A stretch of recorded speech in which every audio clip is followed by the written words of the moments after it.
সাধারণ দৃষ্টিকোণ চ্যানেলে আপনাদের সকলকে স্বাগত।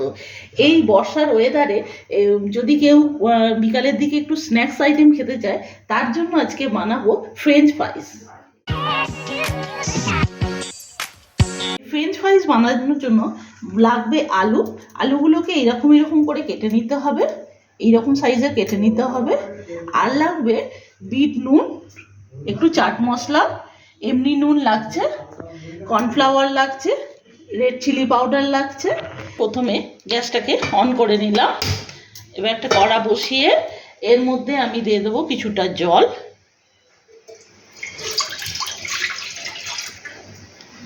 এবার আমি এই আলুগুলো এর মধ্যে দিয়ে দেব। কিছুটা ব্লাঞ্চ করে নিতে হবে আলুগুলো।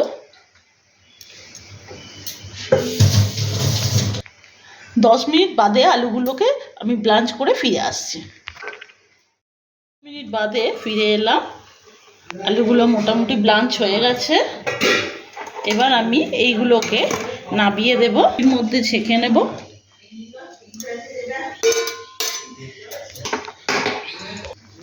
এবার এই আলুগুলোকে আমি এই ঠান্ডা জলের মধ্যে দিয়ে দিলাম। ঠান্ডা জলের মধ্যে কিছুক্ষণ রাখবো। রাখার পরে এগুলোকে আবার ছেঁকে নিয়ে একটু হাওয়ায় শুকনো করে নেব। এইবার আমি আলুগুলোকে ছেঁকে নিয়েছি। এইবার আলুগুলোকে একটা ডিশের মধ্যে আমি মেলে দিচ্ছি একটু শুকনো করার জন্য। আপনাদের কাছে যদি সাদা ন্যাপকিন ওইরকম পেপার থাকে, ওইগুলোর মধ্যেও দিতে পারেন, যাতে জলটা একটু টেনে যায়। আলুগুলো শুকনো হয়ে গেছে। এবার আমি এর মধ্যে দেব একটুখানি চিলি পাউডার, রেড চিলি পাউডারটাকে ভালো করে মাখিয়ে নেব। এরপর আমি দেব একটুখানি কর্নফ্লাওয়ার।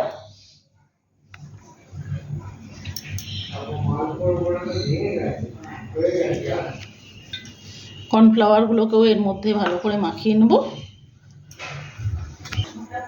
কর্নফ্লাওয়ারগুলোকে ভালো করে একটু মাখিয়ে নিলাম। এবার দেব অল্প একটু বিট নুন,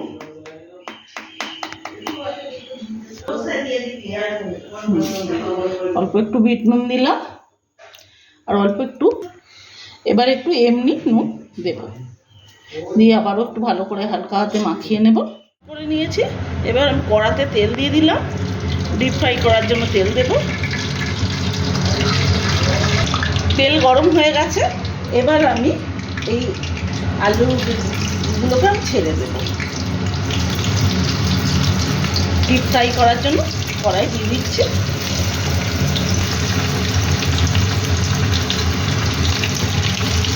এবার আলুগুলোকে আমি সোনালি করে ভেজে তারপর তুলে নেব। একটু ভাজলে হবে, তবে তো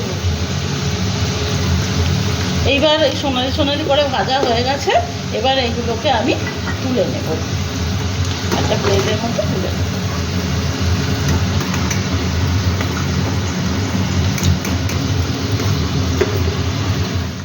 ফ্রেঞ্চ ফ্রাইসগুলো ভাজা হয়ে গেছে। এবার আমি এর মধ্যে দেব একটু চাট মশলা ও বিট নুন। ফ্রেঞ্চ ফ্রাইস রেডি হয়ে গেছে। বৃষ্টির দিনে এই রকম একটি স্ন্যাক্স হলে খুব ভালো জমে যাবে। আমার এই ভিডিওটা আমি এখানেই শেষ করলাম। আপনাদের যদি আমার নতুন চ্যানেলটিকে একটু সাবস্ক্রাইব করবেন। আমার ভিডিওটা যদি ভালো লেগে থাকে তাহলে একটা লাইক দেবেন। নমস্কার।